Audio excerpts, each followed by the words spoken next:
पहले आप।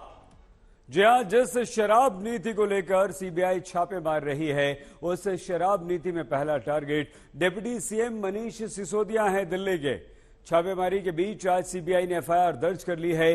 इस एफआईआर में 15 लोगों के नाम हैं। लिस्ट में सबसे ऊपर मनीष सिसोदिया का नाम, वो सिसोदिया जो आम आदमी पार्टी में अरविंद केजरीवाल के बाद नंबर 2 की पोजीशन रखते हैं। वो मनीष सिसोदिया जिन्हें अरविंद केजरीवाल कट्टर ईमानदार कहते हैं, अब वही मनीष सिसोदिया सीबीआई के निशाने पर है।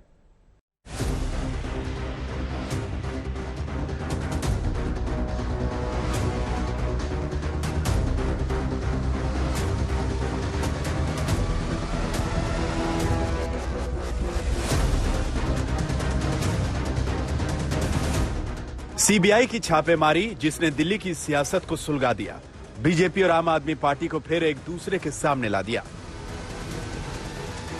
जांच एजेंसी के एक्शन के बाद से ही बीजेपी लगातार आप पर आरोप लगा रही है, शराब नीति के बहाने भ्रष्टाचार वाला मुद्दा उठा रही है।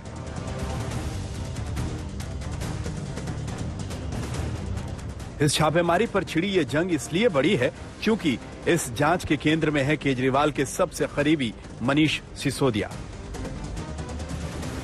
वो सिसोदिया जिसे केजरीवाल सबसे भरोसेमंद और कट्टर ईमानदार बताते हैं, दिल्ली की शिक्षा व्यवस्था में बदलाव का अगुवा बताते हैं। आज मनीष सिसोदिया को दुनिया का सबसे अच्छा शिक्षा मंत्री घोषित किया गया, लेकिन उसके घर सीबीआई पहुंच के रेड मारने के लिए। तो अड़चने बहुत आएंगी। पिछले 7 साल में भी कोई आसान काम नहीं था न्यूयॉर्क टाइम्स के फ्रंट पेज पे आना और दिल्ली के अंदर शिक्षा क्रांति करना। पिछले 7 साल में भी मनीष जी के ऊपर न जाने कितनी बार रेड हुई है। ये पहली रेड नहीं है, पहले भी कई बार रेड कर चुके, कई झूठे केस कर चुके मनीष जी के ऊपर, मेरे ऊपर कई बार रेड कर चुके, सतिंदर जैन पे, कैलाश गहलोत पे, हमारे कितने लोगों पे ये लोग रेड कर चुके। कुछ नहीं मिला, अभी भी कुछ नहीं मिलेगा। अब दिल्ली की शराब नीति को लेकर उसी सिसोदिया पर सवाल उठ रहे हैं। शराब के ठेकों के पीछे बड़े खेल के आरोप लग रहे हैं। अरविंद केजरीवाल जी की बढ़ती पॉपुलैरिटी को देख करोड़ों भारतीयों के दिलों में अपनी जगह बना रहे अरविंद केजरीवाल जी का बढ़ता राष्ट्रीय स्तर पे कद देख आज भारतीय जनता पार्टी और प्रधानमंत्री मोदी जी डर गए हैं, घबरा गए हैं और उन्होंने सीबीआई जैसी एजेंसियों को हमारे लोगों पर, हमारे नेताओं पर छोड़ दिया है। एक ही मकसद है कि केजरीवाल को खत्म करो। शराब नीति बना करके दिल्ली में करोड़ों का घोटाला हुआ। उस करोड़ों के घोटाले का इंसाफ तो दूध का दूध, पानी का पानी तो होना चाहिए। अब जब इन्होंने घोटाला किया, जांच जैसे ही बैठी, आम आदमी पार्टी ने, उनके मुखिया ने, आम आदमी पार्टी सरकार ने अपनी आबकारी नीति को बदल दी। इसका मतलब है कि घोटाला हुआ है और बड़ा घोटाला हुआ है। दिल्ली की जनता का खजाना लूटा है।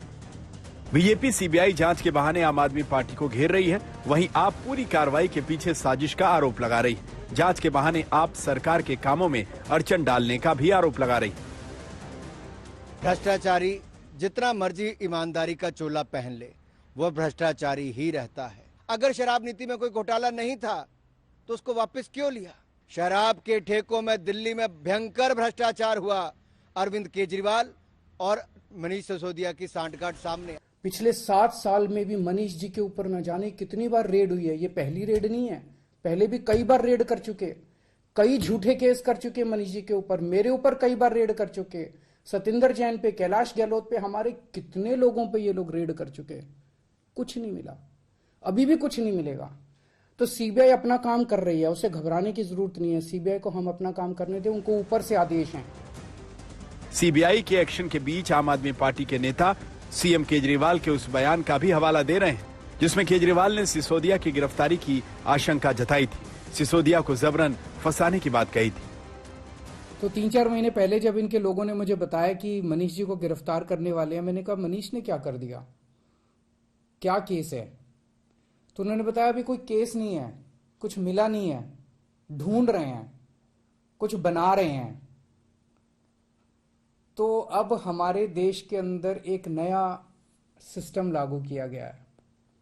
पहले यह तय किया जाता है कि किस आदमी को जेल भेजना है और फिर उसके खिलाफ एक मनगढ़ंत झूठा केस बनाया जाता है और उसे जबरदस्ती जेल भेजा जाता है।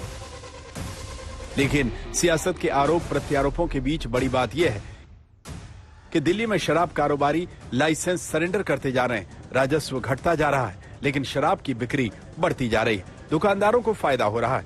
9 जोनल खुदरा लाइसेंस धारकों ने अप्रैल के बाद कोई एक्सटेंशन नहीं ली है। 3 जोनल लाइसेंस धारकों ने जुलाई के बाद एक्सटेंशन नहीं चाहा। 14 थोक लाइसेंस धारकों में से 4 ने आगे काम करने का विकल्प नहीं चुना है। जिन जोन्स में लाइसेंस सरेंडर हुए हैं वहां 193 करोड़ 95 लाख रुपए प्रति महीने के रेवेन्यू लॉस की आशंका है। दिल्ली में 849 की जगह सिर्फ 468 शराब दुकानें रह गई हैं। जो रह गई हैं उनकी बम्पर बिक्री हो रही है। 2022-23 की पहली तिमाही में दिल्ली सरकार को राजस्व के तौर पर सिर्फ 1485 करोड़ रुपए मिले, जो बजट अनुमान के 2375 करोड़ से 37.51% कम थे। उसमें भी 980 करोड़ रुपए वो थे जो रिफंडेबल सिक्योरिटी डिपॉजिट के थे। इन्हीं वजहों के चलते सिसोदिया वाली शराब नीति को दिल्ली सरकार ने 30 जुलाई को वापस ले लिया था। अब बीजेपी इस कदम पर सवाल उठा रही है। शराब नीति वापस लेने को घोटाले से जुड़ा बता रही है। दिल्ली से मुनीश पांडे, अमित भारद्वाज, पंकज जैन और कुमार कुणाल के साथ आज तक ब्यूरो।